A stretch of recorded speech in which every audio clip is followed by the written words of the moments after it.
I'd love to bring back my cat, but he probably doesn't look too good nowadays. He died 8 years ago, so yeah. I could help you with that. Yeah.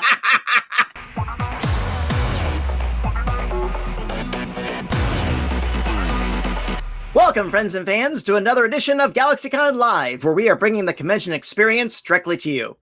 And today we are going back to Miskatonic University with 5 fantastic guests from the Re-Animator films. So without further ado, let's grab our glowing green syringes, head to the morgue, and see what fun we can find.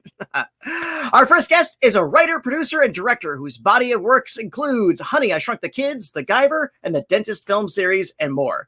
Today joins us as the producer of the original film and director and writer of the sequel. Please welcome Brian Yuzna. Hi, how are you? I am well, sir. How are you? I'm doing great. Oh, so glad to have you here. And I really am I'm a tremendous fan of your body of work. Love to talk to you about it. At like the time, I'll throw this out. I'm a big fan of your adaptation of Crying Freeman. That was a good one. Absolutely, absolutely. It's a very. I always thought when I first read it in the 80s, it was like, this needs some kind of a live action adaptation. And I thought you really did the source material credit. And that was a time when manga and even anime were still kind of unknown. So no, I think actually Guyver was the first anime adapted to live action in the US. Yes. And Crying Freeman might have been the second. Yeah, absolutely right. Absolutely right. And I'm a fan of Guyver as well, but I love Crying Freeman more. But I love Guyver, though. Great cast on Guyver as well. You can't beat Christoph Gans's direction. Real vision. Absolutely, absolutely. Well, Brian, so glad to have you here. Thank you for joining us today. My pleasure. And next, he is an incredibly prolific composer with a vast library of well over 100 projects. Some of my personal favorites include Ghoulies, Laser Blast, and the criminally underappreciated Eliminators. Today, he joins us to discuss giving audible ambience to the Reanimator series and more. Please welcome Mr. Richard Band. Hey there. Hey, Richard. Hey, Brian. How are you? Good. Looking good. Here I am in my studio. I can't pick up the computer and walk you through it, but I think you can see the keyboard and a couple of posters and what have you. But this is where the magic is happening. And you have made a lot of magic in your career, sir. Again, a big admirer of your work, and I got it a couple of years ago. I really like what you did with Dr. Heckle and Mr. Hype. That I know it's not the greatest movie in the world, but the playfulness that you put on into it and everything else. I thank you for that. I thought that was a great little piece. Boy, you're going way back, aren't you? Oh, well, boy. Yeah, that's how I got this job. I watched this stuff all growing up, and it never got it out of my head. Well, I remember Richard referencing Dr. Heckle and Mr. Hype, or Sister Hype. Was that it? Mr. Hype.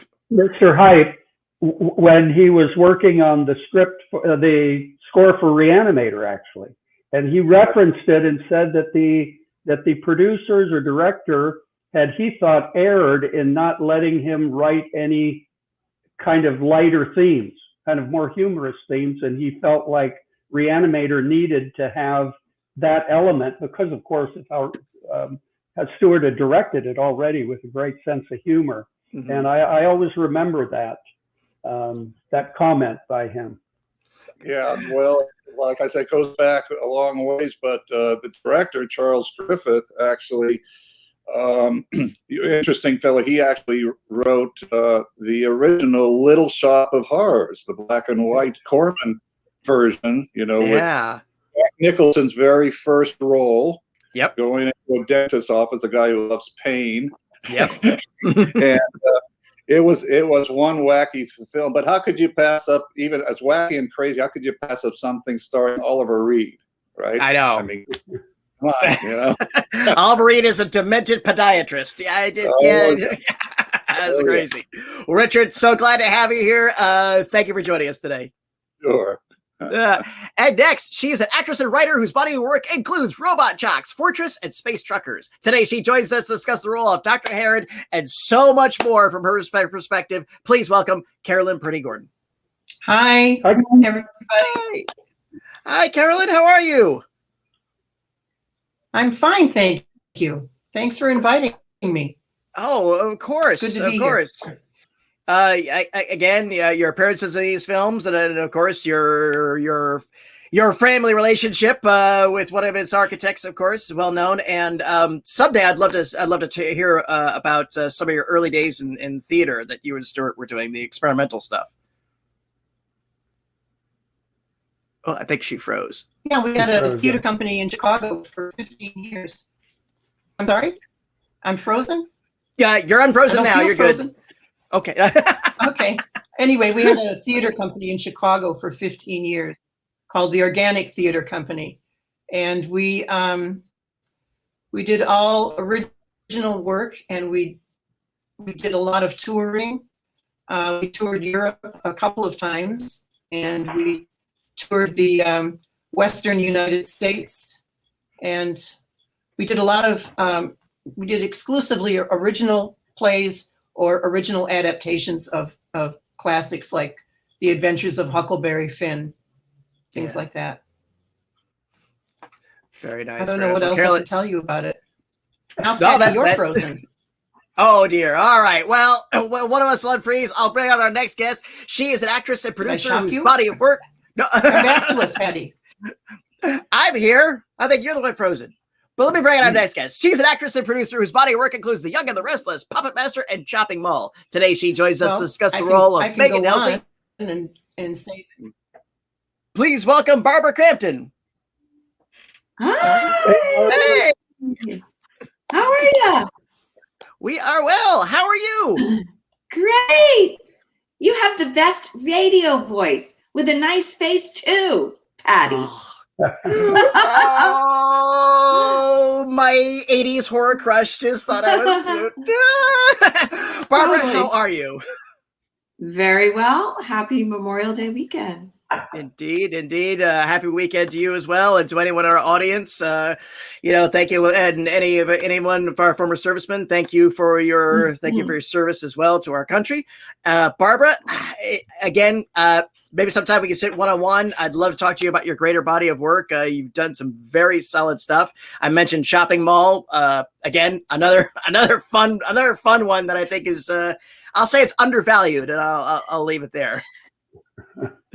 Okay. People seem to like it, so that's nice. Yeah, well, to us 80s kids, and of course the mall being such a central focal point to social circles and stuff. Yeah. And who doesn't like killer robots? Apparently no one doesn't like them. Everyone does. Yeah. Indeed. Well, thank you so much for joining us here today. It's a pleasure to have you. Thank you. And finally, he is an actor whose body of work includes The Frighteners, Dr. Mordred, Justice League, Batman, several versions of Star Trek. Today joins us to discuss the role of pencil punishing Herbert West. Please welcome back Jeffrey Combs. Pencil punishing. I've never been labeled that way before, but I'll take Jeffrey, it. you're a pencil puncher. Mr. Wow. West, I suggest you get a pen. I suggest you use a pen. One of the classic lines. Absolutely. Jeffrey, how you doing? I'm grand. Thank you for asking on this Memorial Day weekend. Here we are. Indeed. Glad to have you back. Glad to have everyone else joining us for the first time. Welcome to the GalaxyCon virtual stage. We look forward to the day, and we are starting back our physical shows, but we can host guests like yourselves on our physical stages and get you back in front of your fans. In the meantime, we have this electronic forum. So glad to have you all here today to talk about this amazing film and its effect. Oh, hey, let's all smile for Barbara. Wait, Miss Carolyn, sorry. Okay. Our team's going through the chat room right now, pulling out the questions for us. In the meantime, I just sort of like to sort of get a history of it because we have unique perspectives. We have Brian and Richard on both sides of the camera. So starting with, and Carolyn, I'm sure you have insight in this as well. So Carolyn and Brian, how did Re-Animator begin? It began as it was supposed to be a TV series at first, and then a mutual friend of Stewart's and Brian's, a guy named Bob Greenberg. Said, you should consider making this a movie, and I know just the guy to produce it. And he put Stuart and Brian in touch with each other, and they decided to make it into a film instead of a TV series. And Brian produced it and Stuart directed it. And the rest is history. Brian, was it as succinct as that? Yeah, well, yeah. I mean, I was looking to make a movie. I'd actually put I moved out to LA and I put an ad in Variety that said horror movie director wanted. Oh my gosh, I never knew that. Yeah. And that, in a circuitous way, it led me to Bob Greenberg, who was the guy who kind of introduced Hollywood to me, a wonderful person. And he told me that I had to meet Stuart Gordon. And I went to, and it was on I think it was Thanksgiving weekend or Thanksgiving week of 1983. I went to Chicago and went to the Organic Theater. And they had two, I saw the ER play, which had already been kind of a success. And then I saw one that was in development.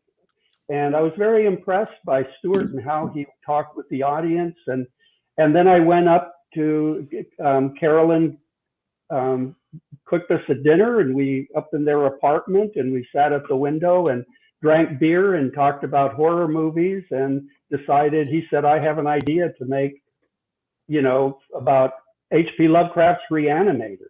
And he already had a script. It was, like Carolyn said, it was a TV pilot, which today that would be great because you would think limited series.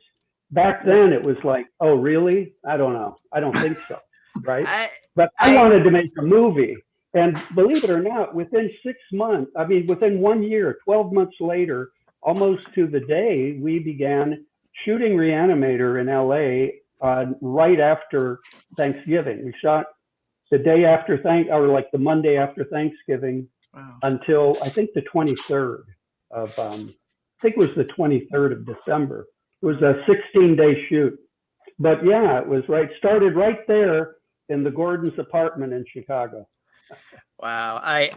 I miss the days when in the trades you could just buy ad space and just say, hey, guy looking for work, I do this, Well, that just showed my naivety. I was just clueless. I had no idea what I was doing. I just knew that I wanted to make a horror movie and I needed a director. I got hundreds of replies. This is before fax machines. Yeah. So you can imagine everything was written.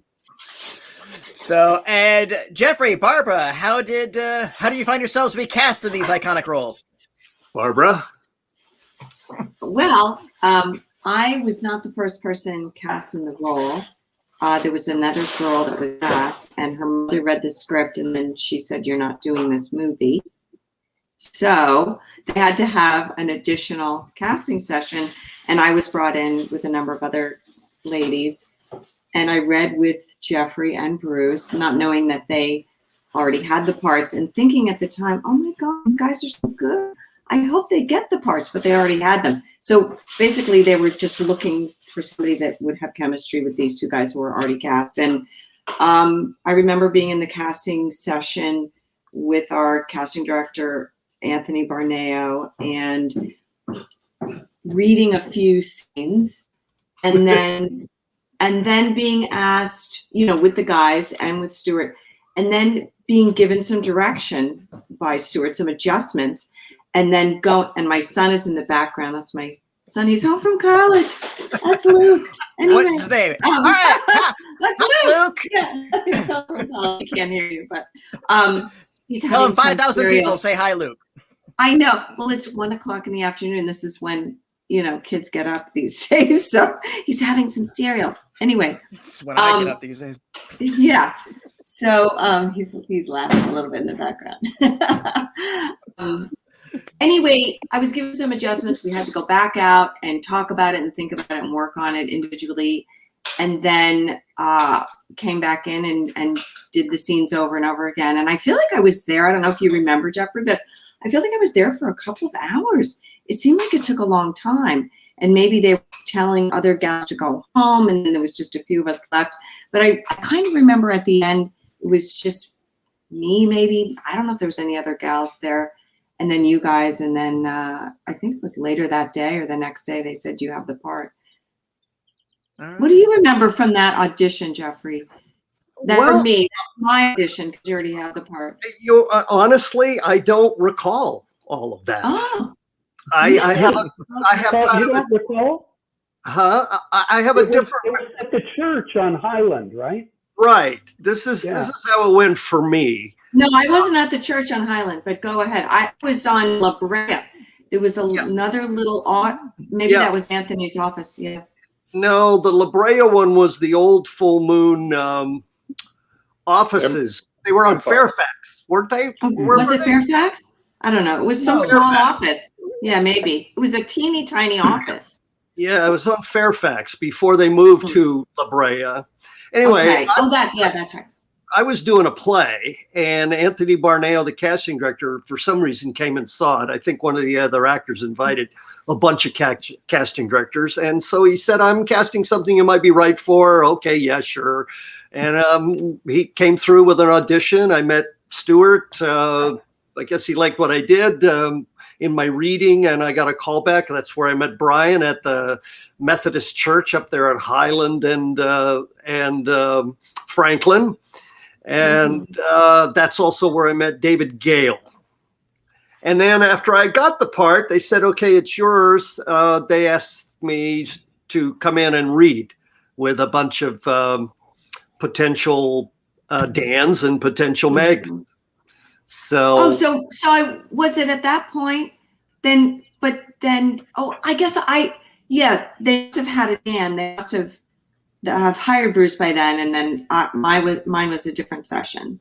Yeah, it must have been because I was with both of you guys. Yeah, I don't know. Were you there, Brian? I remember. I guess I remember the group sessions. I remember the sessions with Anthony Barneo, and that was a very small little office. And there would be mix and matching, but I never remember there being more than 2 people. But then again, don't trust my memory. I do remember very clearly the Methodist Church audition, because that's where it was big enough to have kind of everybody there. So I thought that's where I thought I saw you there, Barbara, but maybe it wasn't. Maybe that was later. I think who I saw at the church was the young actress that they were keyed in on. What I got a sense that there was some discussion going on between her and her mother outside or something. And anyway, I wasn't paying too much attention because I had my own callback to do. Yeah. There you go. But I do remember the good luck of being paired up with David Gale for my callback, and we did the scene where Dr. Hill comes down to the basement and points out that all this stuff has been stolen from Miskatonic. You will do what I say. So that was our scene. That's how we both got the gig. Did the church know what kind of movie that you were working on? I was waiting for that. Well, no, and that's fair. You know, the organic theater had a reputation for not just being successful and entertaining and original, but for kind of being sometimes shocking. I know, on the edge. We were definitely on the edge. And I think that kind of Stuart brought that to Re-Animator, so the script certainly had some. And it still does. There's some kind of over-the-top moments, but I think that was all part of what Carolyn and Stuart had done for 10 years. They had been avant-garde for 10 years before Re-Animator. This was not 15, a Brian. first-time director. 15, okay.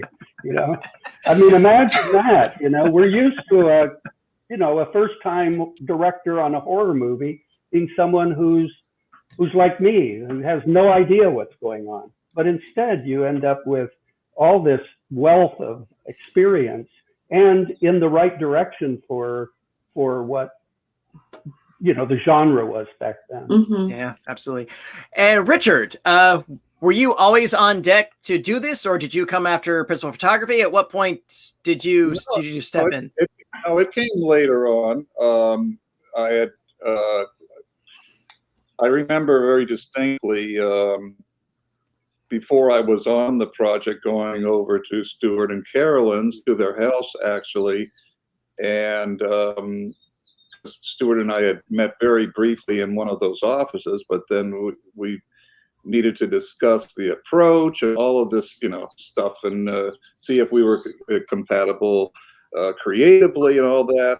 And one of my fondest memories with Stuart and Carolyn was going over to the house, and the minute we both realized that we were huge Frank Zappa fans, we proceeded and spent the next 2 hours literally singing several Frank Zappa old albums. We were both huge fans, and we just sat and drank and smoked and sang Frank Zappa songs. So we knew we were sort of on the same page. As being out there cutting on all those. Excuse me, Rick, just on the Frank, I guess you know what the ugliest part of your body is then. Do you remember that song? Oh, yes. I think we were saying. I'm sorry for interrupting you. Yeah, that's okay. We're going to San Francisco moon over the camp in the valley. That's back to the song, the Freak Out album of Zappa's. So we went through a good couple of albums that we both remembered, and we were both impressed with one another that we could remember it word for word. Susie Cream Cheese? Susie Cream Cheese. Susie Cream Cheese. Let's check one thing out with you. You don't mind, do you, Susie? You don't. Let's get into you. Exactly. So that we knew we were, simpatico with one another as far as sense of humor and, dry humor, sick humor, whatever. And from that point on, then everything was pretty much on track. We had a little bit of disagreement, Brian and myself and Stuart, because I think originally they were thinking that they wanted to make this a little more horror, and I wanted to put a little more of the humor in, like Brian had referred to before. And so there was a when did that come? After you saw the picture lock that you said that? Well, Stuart loved to tell one story, which was absolutely he loved to tell a story when he first showed me the film. And this was a rough cut, and it was at that point like 2 hours and 40 minutes long. It was like insane. It was the very first time I had seen it. It was a very early cut.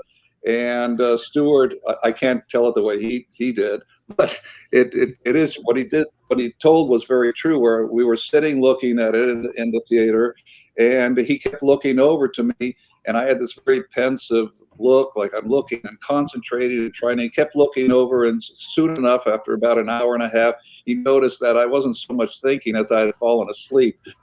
Oh no! Oh no! It was so long at that point. It was like crazy. Obviously, I didn't sleep through the whole thing. It was a little nod off or whatever. But he loved to tell that because it was sort of true that I think a little bit needed to be cut out of the film at that point. Barbara, well, I guarantee there's members of our audience in the chat room that I totally want to see the 2 hour 40-minute cut of Reanimator. Well, maybe not. I wonder where that. Barbara, do you remember us watching that? You, I, and Bruce. We went into the office. Into the theater, right? There was like a little theater. No, on La Brea. We went into a little office and we were allowed to look at like a 3/4 inch tape of it. Yeah. And it was like, this is a long movie here. Yeah. Yeah, I do remember that. And I remember them letting us see what we called dailies back then too. We were able to watch a lot of the scenes. Yeah. Shooting. After we were done, we'd go over to the lab where they had the day before's, dailies. And we'd sit there, and that was helpful. At Deluxe, you would go to Deluxe. No, the dailies were shown right across the street from the Methodist Church across Highland. Yes, they were right there on Highland. John Purdy's Hollywood screening room. But a lot of those Wow. first cuts are really long, right? Yeah. I mean, Yeah, was they really are. normal. Yeah. Totally, It's basically totally everything normal. that we shot put together. I mean, it was just Yeah, everything. like an assembly. And that Assembly. particular screening, it was just Stuart and I, because we were, working with trying to, get a handle on everything. So there was nobody else there, and it was really just to get a feeling of the film, and then to Mhm. get the next step creatively. And it was, like I said, we all know it was very long originally, and But how did we get it down to 88 minutes or whatever it is? I mean, Yeah, Brian. was that Lee Percy or was that you, Brian? Or? That's Lee Percy. I mean, I certainly went to school on that movie, and I sat with it. We would remember Stuart after I would almost call that an assembly, almost more than a cut. Right. It's Yeah. so long. Absolutely. And Yeah. of course, I had the same experience showing it to people that you guys are, because we all just thought it was so great, and then it was kind of like, why are people not responding as we think? Let me Lee ask you. Percy is an excellent editor, and Stuart and Carolyn went back to Chicago. They had to go to work. The Organic Theater called, and so a lot of the cutting was done by sending VHSs to Stuart and then talking on the phone. Wow. Like and mailing doing- him VHSs? Yeah. Yeah. I mean, Wow. that's Insane. then, we didn't have quick It time. must have taken a long time. Yeah. Brian, what about Albert Band's contribution to the editing? I'm just curious. Well, he did come in. He kind of didn't like Dr. Hill much. Really? Interesting. What did he not a say about fan. him? That's I so don't know. interesting. He was just not a fan of. I think he thought that David Gale was just too Arch? too on the money with it. Yeah. Oh, But well, and I the know record that for- was for a people- casting choice. It was a casting choice too, because I remember that part of Hill came down to David Gale, and I forget who the other actor was, but he was much more of a, what would I say, a normal looking guy, whereas David Gale was kind of like a Hammer Films guy. He could have been, Mhm. he could have Yeah. been with He had that Christopher Lee and- classic His gaunt old- look. Exactly. Yeah. And so I think that kind of, I mean, that's what I liked about David Gale, was because I like those movies. I like when it's right there, And I I think think for the- that Albert was not, I don't know, he was quite not there, or he just, who knows? I don't know. People get a certain opinion about acting, what's good acting, bad acting. Or, It our should be- choices. Yeah.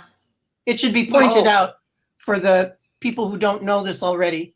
Albert Band was the father of Richard Band and Charlie Band, and all of them were in the movie production business together. Mhm. They all worked at Full Moon.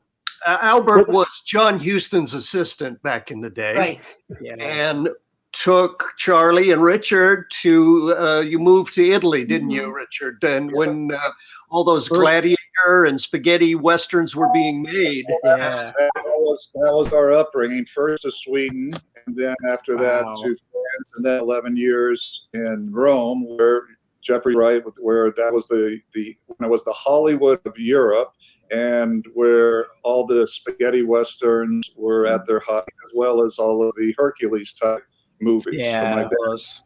dad did a lot of those westerns and Hercules movies, and The sword and sandal films. And, Yes, and that's were some of those shot in Croatia? I'm sorry? I thought the Hercules ones were shot in Croatia. No, Or is Yugoslavia. that wrong? Yeah, Well, Yugoslavia. well, that is Croatia's part of the old Well, Yugoslavia. Yeah. At that time, it was Yugoslavia. Yeah.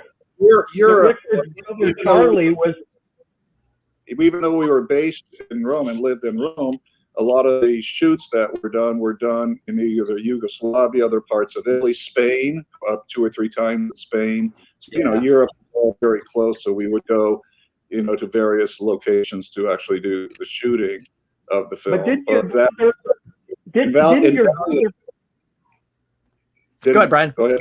your brother actually play like Hercules' son or something in one of the picture. Oh, was wow. called- which I actually saw on TV one Saturday. Yeah, I mean, it was. when I was a kid, and I remember being kind of impressed. Yeah, he was. This is the guy who played Hercules' son. The I think movie it was was called Hercules in the Forbidden City or something. no, it was called The Legend of Aeneas, and he played Oh. Aeneas' son in there, and he had a big role. He had a Yeah. and he Just had a kid. through the Alright. movie. That's right. So that was his first co-starring role, and definitely was part of the reason he would go into films. But we actually were in a couple of films together at a much younger age. I mentioned first we went to Sweden, and after my father broke off from Houston, other than being Houston's assistant for years, my father wrote the Red Badge of Courage, and was invited by Houston to go shoot the African Queen. That's where the split happened, because my father knew John Huston very well, and the real reason Huston wanted to do that movie is because he was an avid hunter and wanted to go to Africa to hunt, which he in fact did during all the shooting, and that's why it went about 8 months over schedule. He just go off weeks and weeks. And of course, Clint Eastwood and White Hunter, Black Heart, a fictionalized version of that. Right. So that's where the split off basically happened. And my father, we went to Sweden first to do a film in which Charlie and I, my brother and I, we were, I guess, 5 and 7 or 6 and 8 or what have you, and we played the sons of the main characters. So we were in that film together. That was called Face of Fire with James Whitmore and Theodore Bickel. It was after that we went to Paris, and then after that we went to Italy for about 11 years. So I have a question for you, Richard. Yeah. Swede makes me think of the director of photography for Reanimator and a lot of other movies, Mac Ahlberg. Was that Right. connection made then? I don't think it was made then. My father knew Ingmar Bergman, and that was sort of how he went over. I don't think the Mac Ahlberg connection went back that far. Keep in mind, we're talking about 1950. Yeah, right. What, 9, so that would have been pre-Mac Ahlberg days. All right. Wow. Well, there you go then. That's Although I do understand that Mac did work for Bergman Yes. at one time. wow. Yeah, I heard that. I don't know the particulars. Yeah, I did hear that. Wow. But my father used to say one thing. He had a famous phrase, which I'm sure you all remember. He referred to it when it came to Re-Animator, or not so much Re-Animator as the movie, but certain scenes or characters. But he would always say, "Stinks on ice." That was Remember that phrase? an editing and all this. Yeah. Stinks on ice. Yep.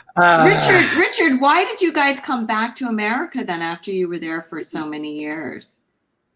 Well, the They kicked industry in Italy started capping out. The industry, Yeah. there was no work. The co-productions started going away, and everything my father had done all those years were American Italian co-productions. But a lot of the interest had gone away. I don't think it's come back even. It hasn't come back since that time. No, it hasn't. Nobody's going to Italy to make movies right now. And the Italians are having trouble there. Right, not now. No, I mean Yeah.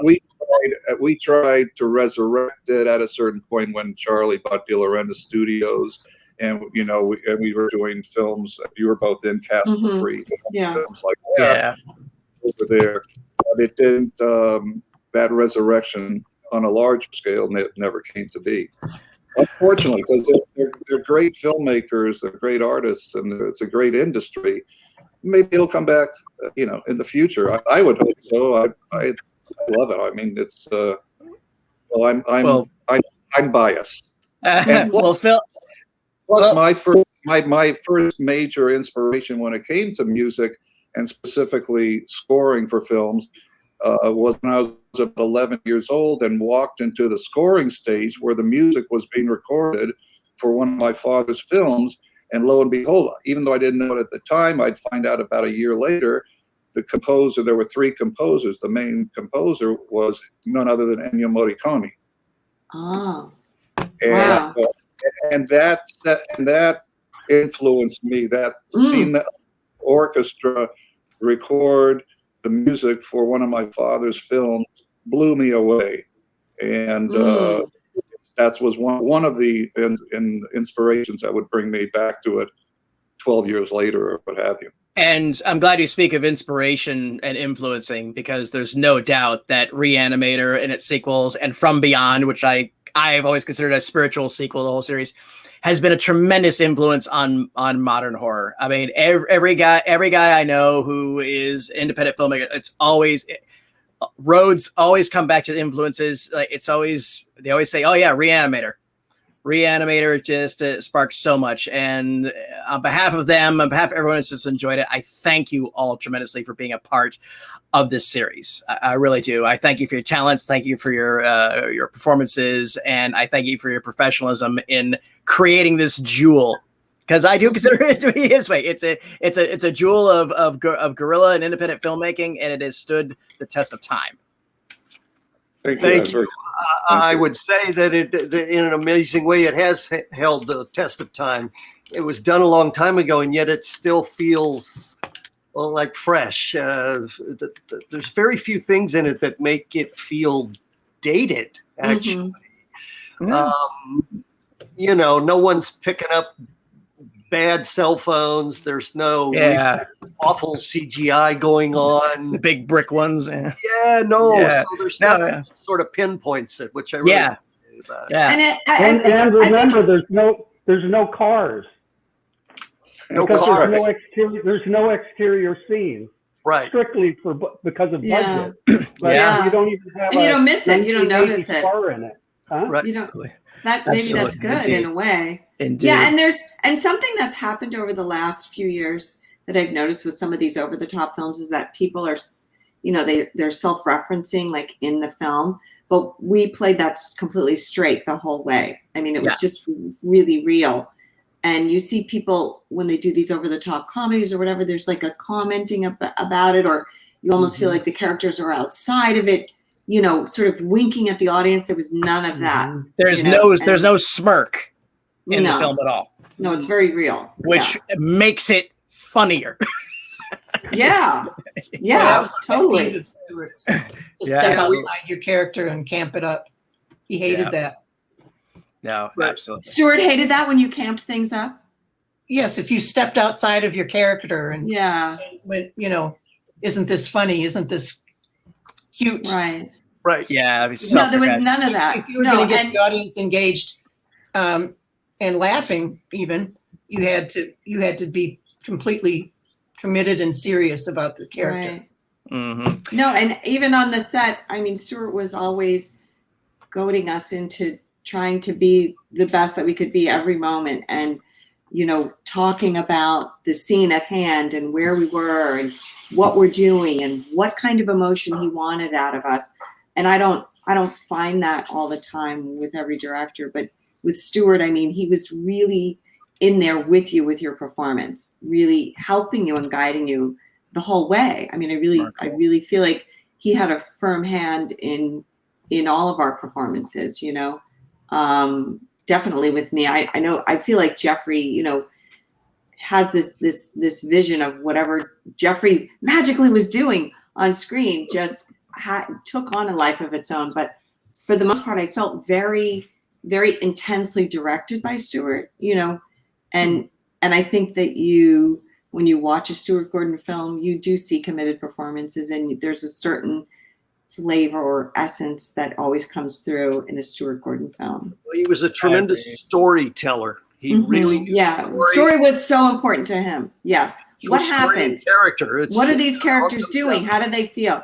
And what are they doing? And I know, because I've been speaking with Dennis Paoli a lot lately. I mean, Carolyn, you would know this. They were always going back and forth with notes about, what are these characters doing and what's important in this moment and what does this moment mean for the character? And really, I mean, just the intensity and the level of detail was pretty incredible, I think.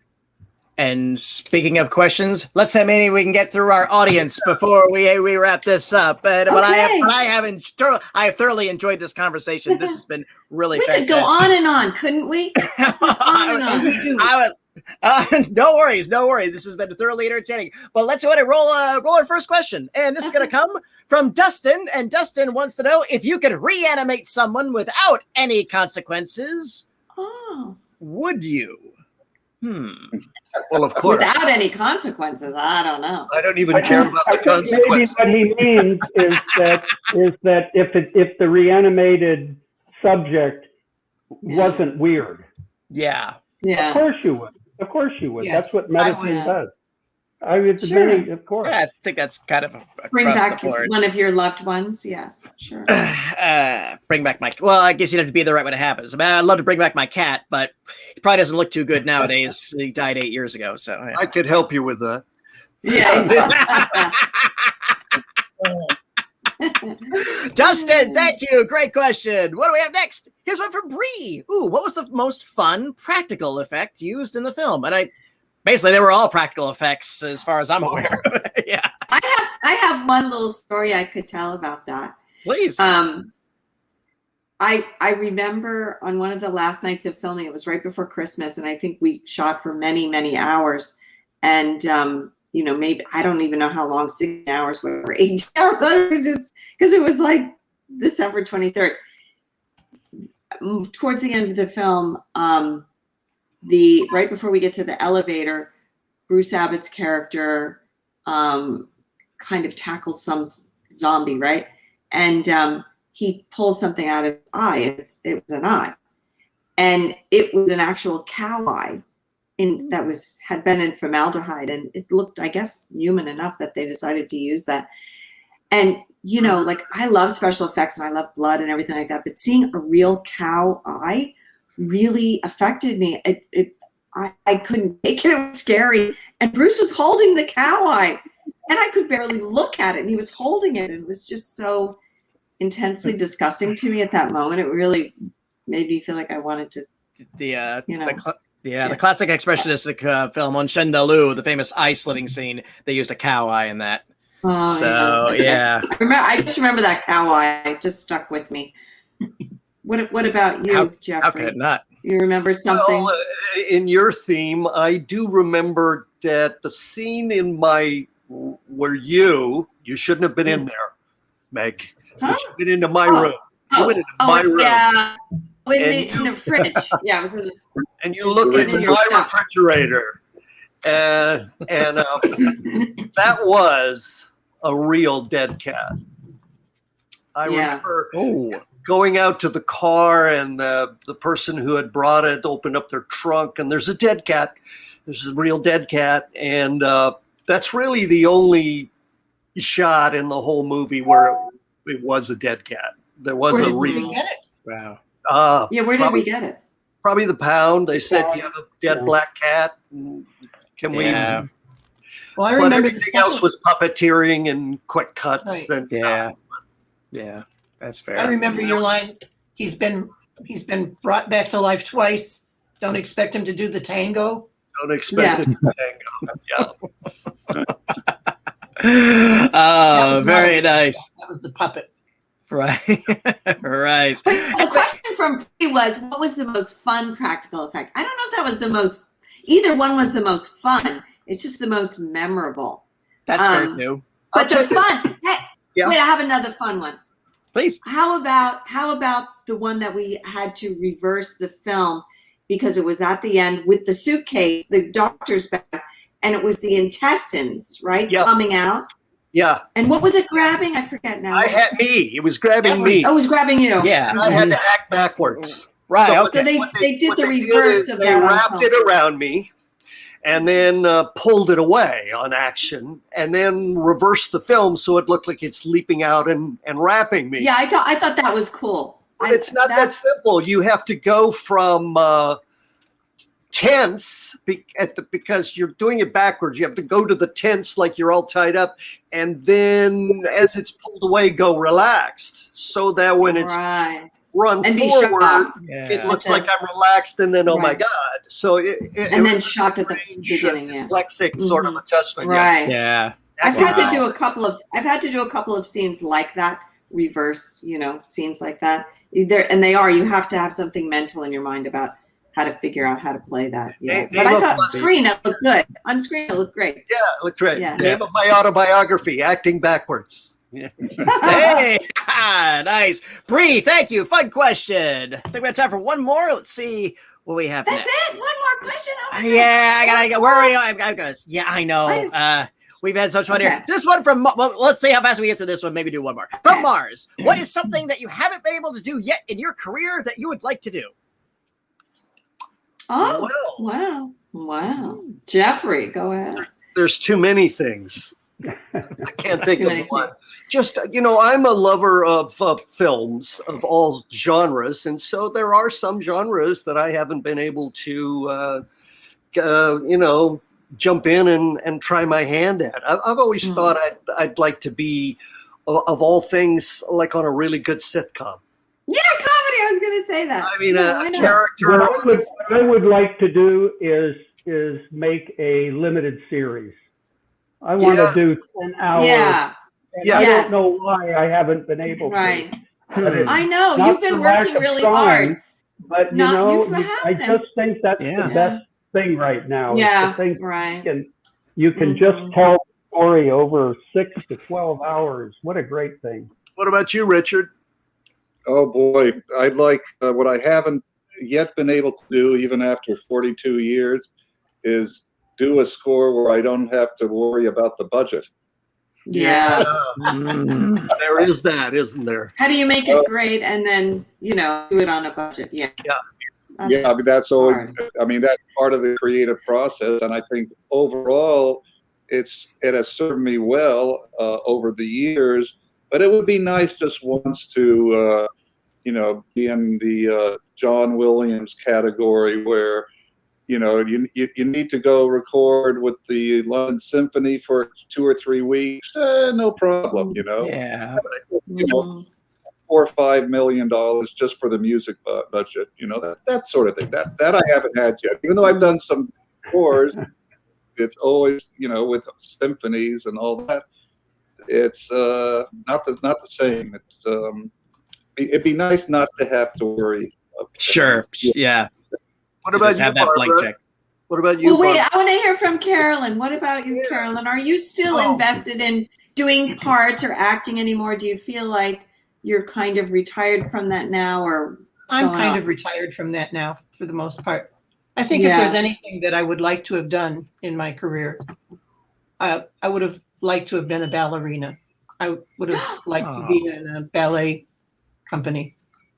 Lovely. Oh. Well, was that what you were studying when you met Stuart? Because you went up to college together, and he sort of pulled you into this dancing Peter Pan. Yeah. Yeah. But was that what you wanted to do? Be a ballerina back then, or no? You were going to school for something else. I was an English major in college. I graduated with a degree in English. But you've always had this secret in Peter Pan, when he did a production of Peter Pan, where we know had all he had all the dancers portraying the trip to Never Never Land. Yeah, it was done as supposed to be an acid trip. This is back in the 60s. Yeah. Right. Yeah. Experimental times. That's when I first got you on. That was the stuff I was very curious about, that avant-garde style that you were doing at the time. So, this wasn't organic theater. This is when we were college students. Wow. Captain Hook was a policeman, and Peter Pan was a hippie. And oh wow! Who takes Wendy, John, and Michael on an acid trip? It all worked out, I promise you. I believe. So, Barbara, what's the undiscovered country for you? What do I really want to do? I don't know. I guess maybe I don't really want to direct a feature film, but I'd like to direct a short. And I've been talking to a few people about looking at some scripts. I think, when I was in college, I also directed plays and did short plays. And, I feel like I worked on soap operas for so long and had to rework a lot of my material all the time. And I feel like I could do it. I just don't know if I'd want to commit myself to 8 months to a year to do a feature, but I would definitely like to do it. So I guess that's something maybe on the horizon for me, hopefully. Absolutely. That's very nice. Mars, thank you. Great question. And next thing I want to do in my career is be able to spend another hour with all of you, because unfortunately, GalaxyCon viewers, this has been my time with the cast and creators of Re-Animator. Gentlemen and ladies, any final words for our audience before we go? Yes, I have something to say. All of this couldn't be possible without Stuart Gordon. Oh, Right. Yes. Yeah, we love him. And we miss He's him. given us, he's given us so much, We do obviously, and we miss him here we do. too. Yeah. I miss him. I miss his Yeah. wit. I miss his friendship. I miss We his all- laugh. Yes. God, he could. And making other people laugh, like he always could so finding the joke. appreciate- He Make could you so laugh. appreciate humor like anybody till it Yeah. hurts. He cried. Mhm. I loved your Bob Hope. Hey, Yeah. Well, then- hey! I tell you something. That's hey. He would just. I want to tell you. Hey, no, seriously. Hey, you know what? He was the only one who appreciated my really bad Bob Hope impersonation. No, you used to have two Bob Hopes, the young one and the old one. Yeah, the old one and the new one. But Stuart is sorely missed and will remain sorely missed for years to come. I owe a good part of my career to Stuart, and we worked on 7 or 8 movies and TV things together. If it were not for Stuart, I may not have come back to horror. I took a 7-year hiatus, and he called me Wow. to do Masters of Horror, and I hadn't done any horror genre stuff in 7 years. Came back, and it brought me an Emmy nomination. So I owe a lot to him and the relationship, and Carolyn and all of you. So thank you. thank you, Rich. Yeah. And I absolutely thank you all. It has been my absolute pleasure to serve you all today. Once again, thank you for joining us on the GalaxyCon virtual stage. Thank you to our audience for joining us today. And thank you for all those great questions. Hope to see you all again soon. Until then, bye-bye, everyone. Take care. And please, smiles are free, so spend them often. Happy Memorial Day.